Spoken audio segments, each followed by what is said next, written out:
the Andy Snowden Radio Show. It's the Andy Snowden Radio Show. It's the Andy Snowden Radio Show. It's the Andy Snowden Radio Show. Alvin Stardust, My Cuckoo, backed on the drums by our guest today, Mr. Dougie Wright. And it has been more than 60 years since Dougie Wright kick-started his professional career back in 1958 as a drummer with the John Barry 7. During a stay of almost 4 years with the band, his work schedule included variety theatres, radio and television broadcasts, films and recording sessions, plus an appearance before the Queen at the Royal Variety Performance backing Adam Faith in 1960. He currently presents an entertaining talk show called My Parade of Hits and is still an active working musician, performing with his strolling Dixieland band Fidgety Feet, where he plays a mobile drum kit mounted on a Zimmer frame. Now you can listen to him rapping and playing drums and piano, continuing to push the boundaries that he started to push in the pioneering times of British pop music. And later this month, his brand new single, Billy Bailey's Blackbird, is about to be released, and I am thrilled to bits to say he joins us on the line now. Dougie Wright, how are you, mate? Hello, Andy. Yeah, I'm fine. How are you? Marvellous, thanks. Thanks ever so much for doing this for us. I appreciate it. Whereabouts in the country are you? North Wales, near Wrexham. Oh, right. Oh, hilly country up there, isn't it? It's not too bad. It's it's good if you like walking. Yeah, great. Well, fortunately, I can still walk a bit. Oh, marvellous. So, are you a fan of getting out in the open and having a little wander? Well, yeah, not only that, I did my Pilates this morning. Oh, wow. That's excellent. Crazy. Excellent. Mad, you've got to be mad, haven't you, really? Oh, yeah. It keeps you young, doesn't it? Yeah, absolutely. Well, Andy, what's your second name? Snowden. Snowden? Yeah. As in the mountain? As in the mountain. Blimey. Well, you can't get better than that. Oh, you're whiter than white. It is at the top. Yeah.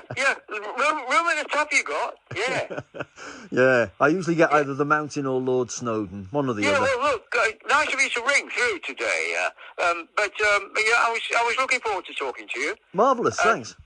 And but what would you like to know? I would like to know everything. How many years have you got?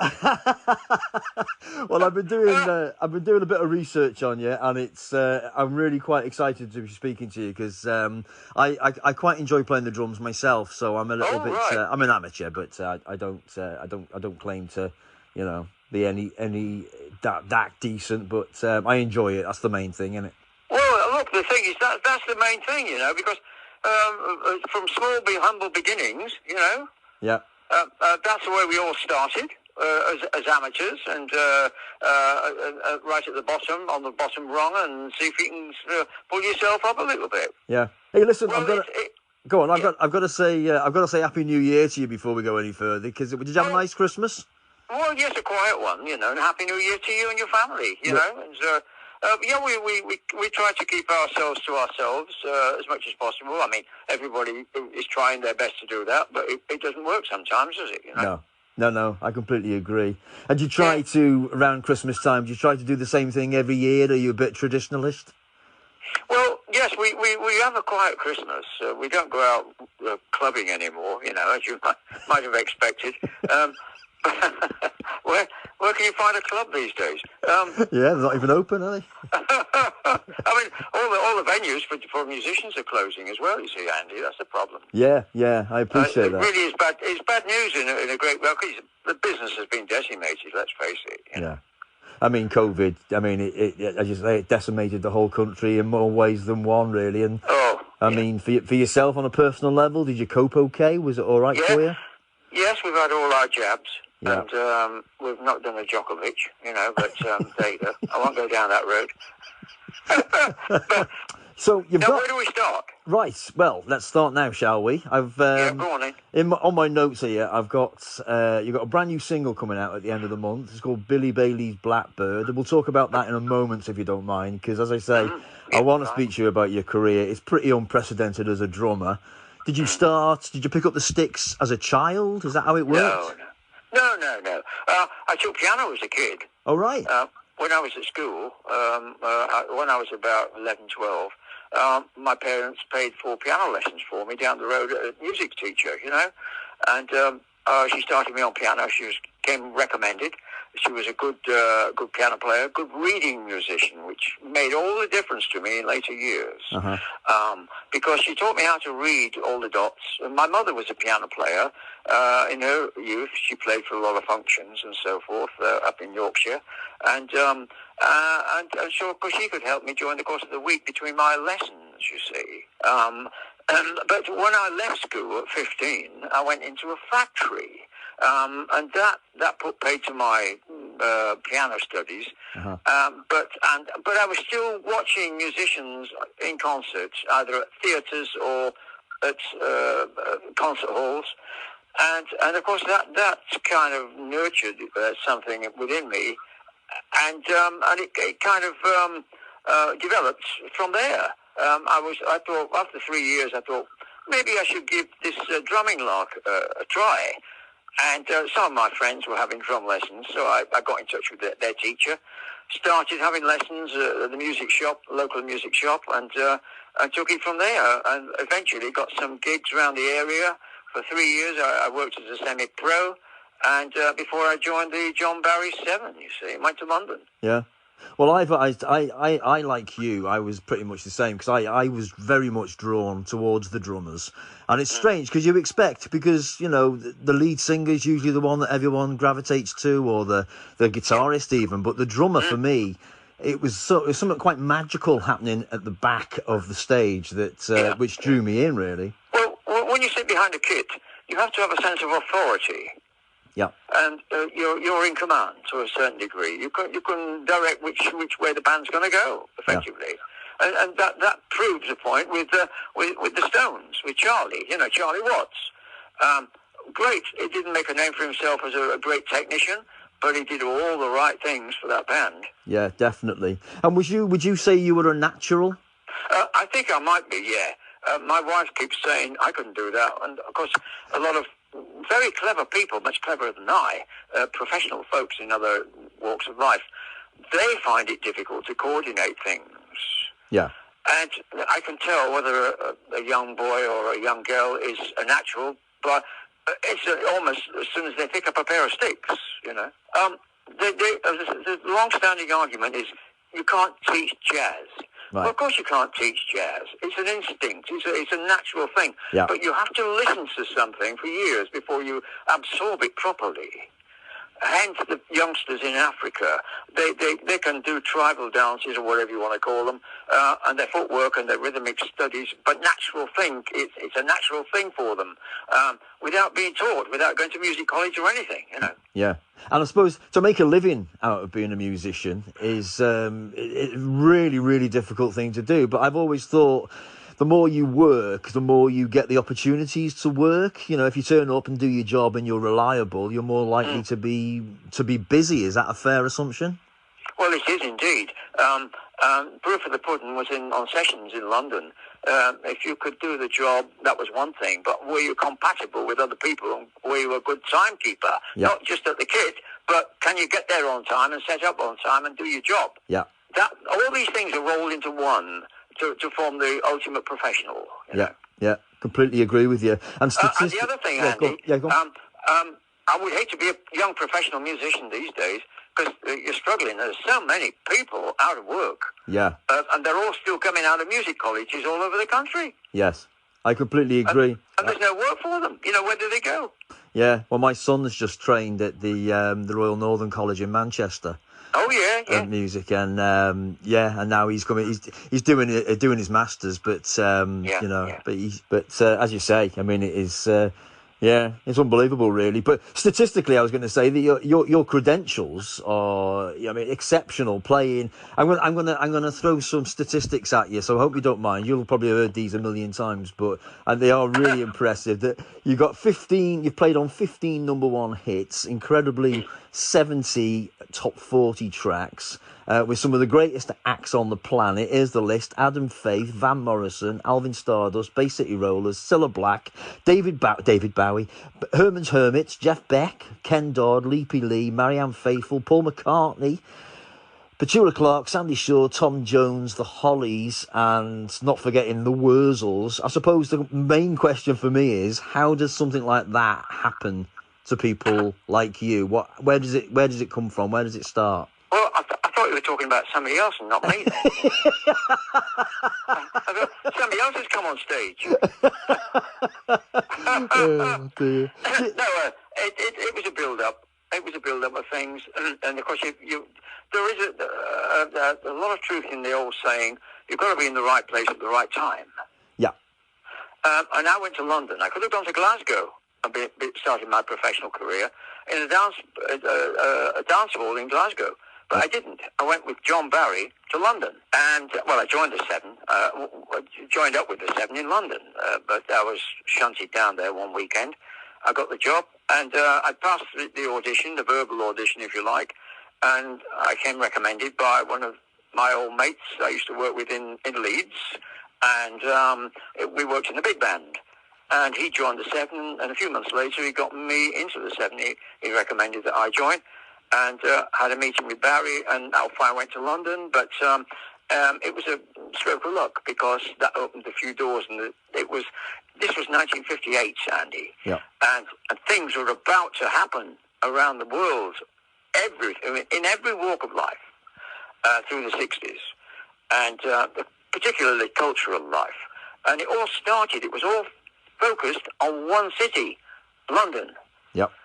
The oil world was coming in, and young musicians like myself were in the right place at the right time, and we met up with various people through our recordings, and word of mouth got around, and eventually I became a freelance, but after I'd overcome quite a few difficulties in the meantime, I mean, the list that I've just read out to you there, I mean, do you find that career as astonishing as everybody else would, or do you just think, well, that's just something that happened to me? Well, it was a job, wasn't it? That's it.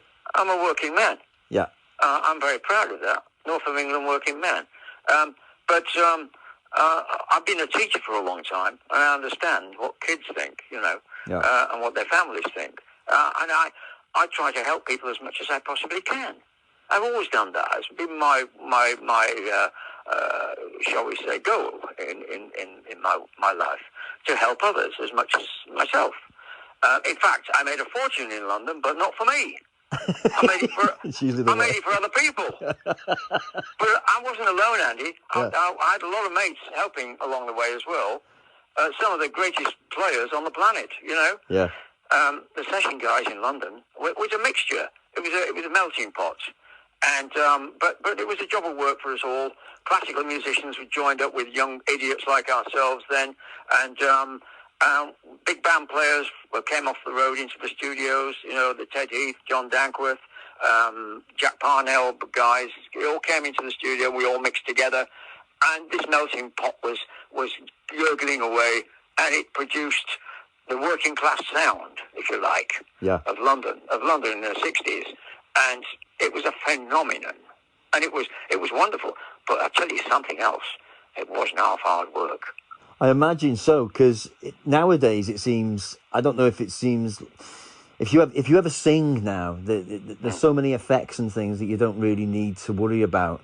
But I look back on some of the footage of the Beatles and think that you don't get much help from the technicians. Yet everything has to be done from the musicians back then. Well, yeah, exactly. But also they were pioneering.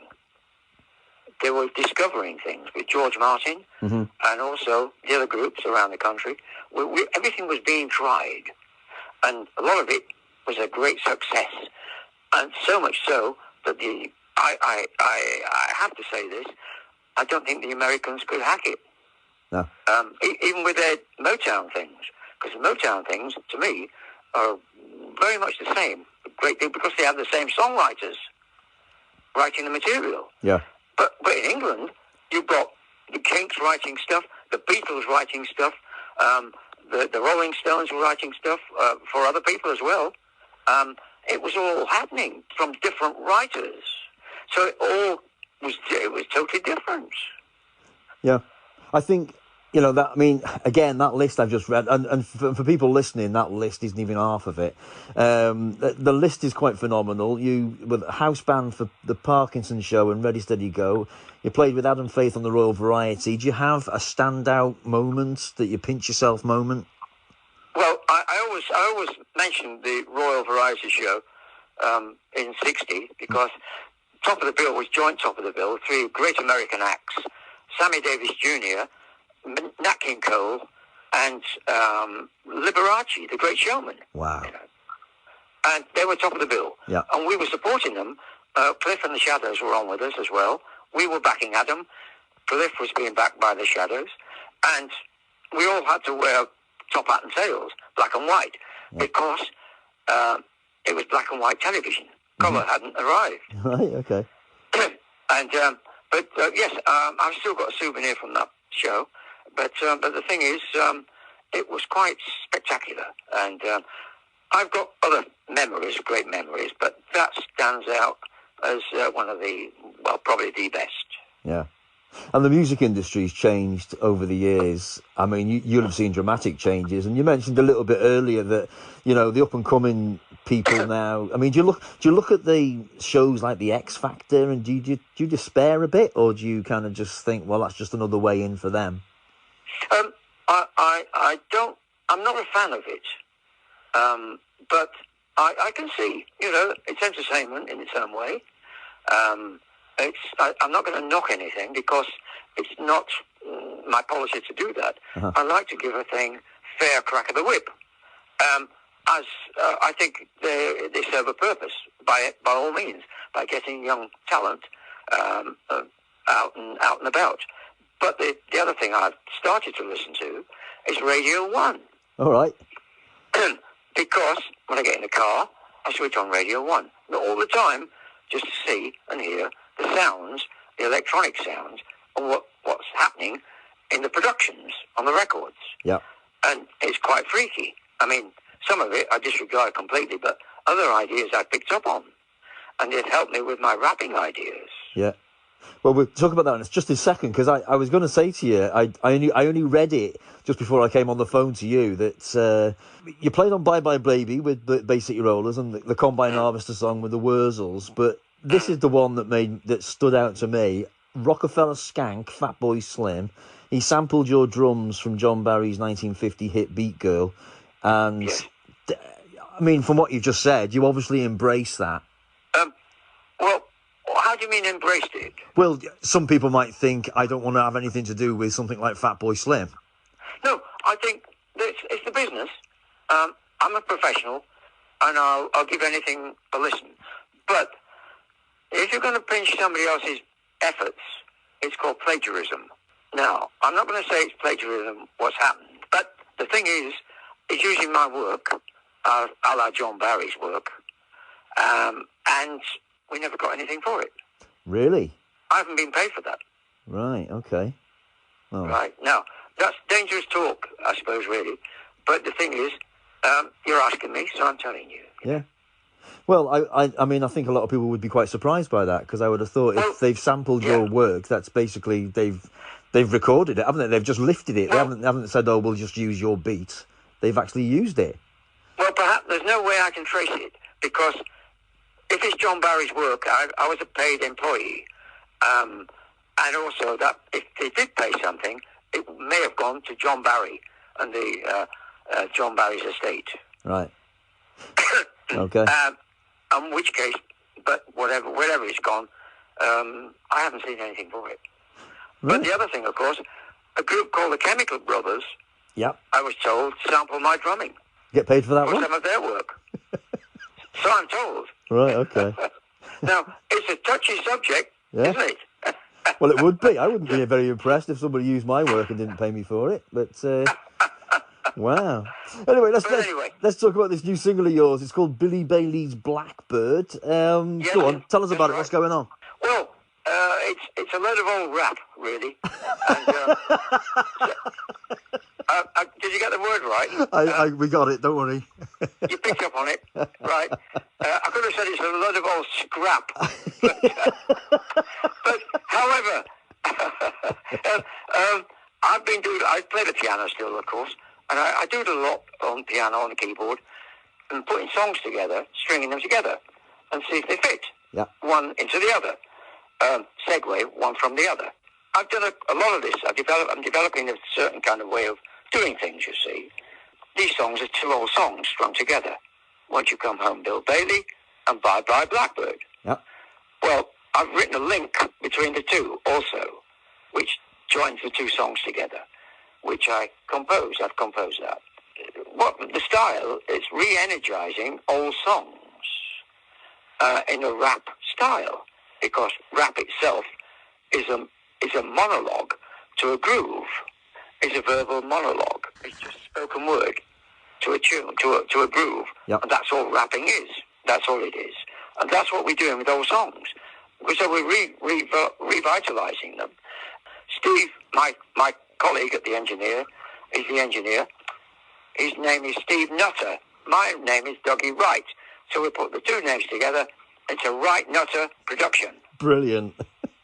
That couldn't have worked any better. And it's a natural. Yeah. It's not contrived. I re-energize these things, write it all out, go into the studio with Steve, and off we go.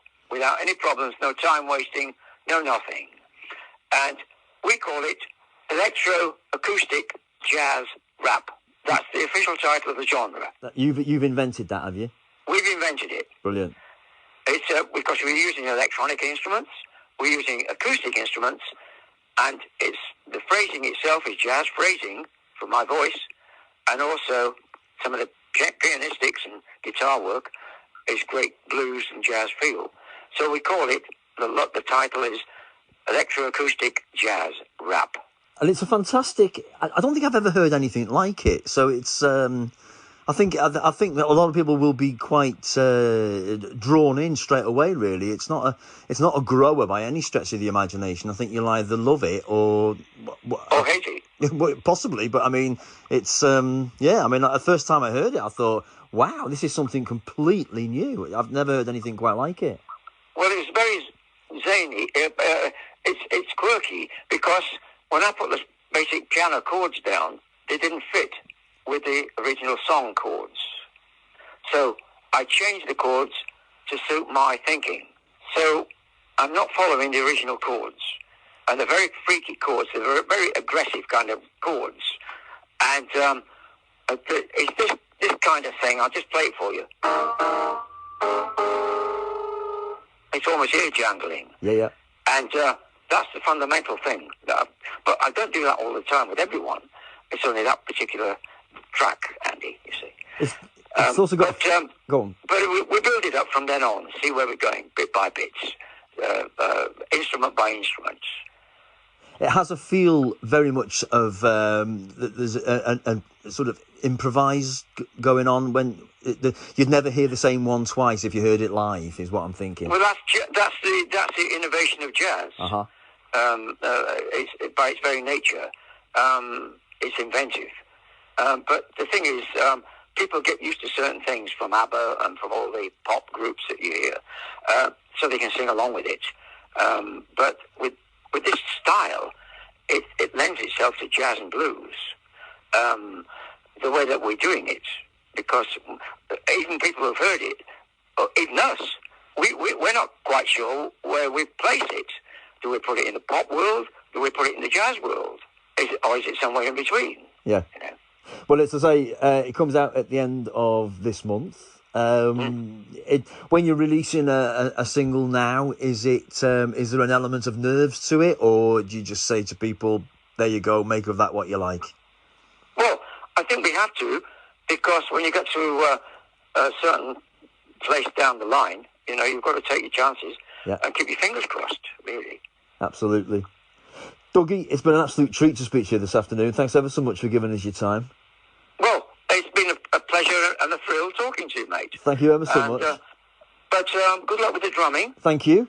good luck with your lad at the Royal Northern. Is it the Royal Northern? Yes, indeed, he's at the Royal Northern, and I've got two daughters as well, and they're all musically inclined. I think it's a great way to bring your kids up to educate them with music. I think it's terrific. Whatever they end up doing, playing anything. Well, of course, it's been a great therapy as well down the years. Yeah. For lots of people, lots of my friends as well. Yeah. But if you do play the record, thank you for doing that. I might add. Not at all. We're about to do it now. Would you like to introduce it? Oh, Billy Bailey's Blackbird by our Dougie. Cheers, mate. Take care of yourself up there in the far north. Thank you very much indeed. You take care of yourself. Cheers, Dougie. Okay, Andy. Ta-ra, mate. Bye-bye, mate. Bye. Bye-bye. Bye. Won't you come on home? Billy Bailey, won't you come on home? She moans the whole day long. And she says, I will do the cooking, darling. I will pay the rent. 'Cause I know I've done you wrong. Remember that rainy eve when I drove you out with nothing but a fine-tooth comb, nothing but a fine-tooth comb. I know I'm to blame, and it seems an awful shame. Billy Bailey, won't you please come on home?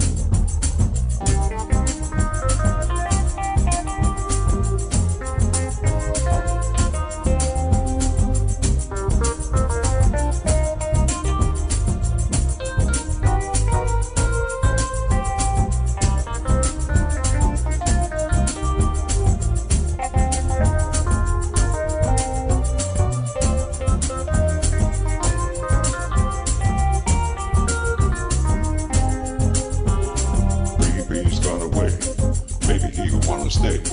That's the way it goes, who knows? Billy boy might say, I'm gonna wrap up all my cares and woe. Here I go, singing low. Bye, bye, bye, Blackbird. Where somebody waits for me. Sugar is sweet, so is she. Bye, bye, bye, Blackbird. No one here can love or understand me.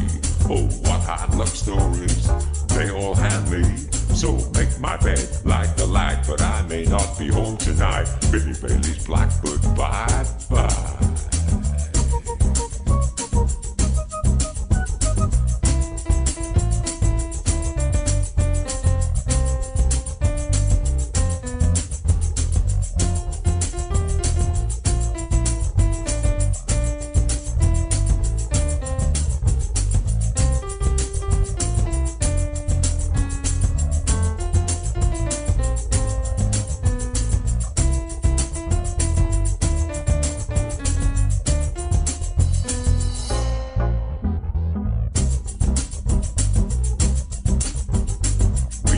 Gone away, maybe he'll wanna stay.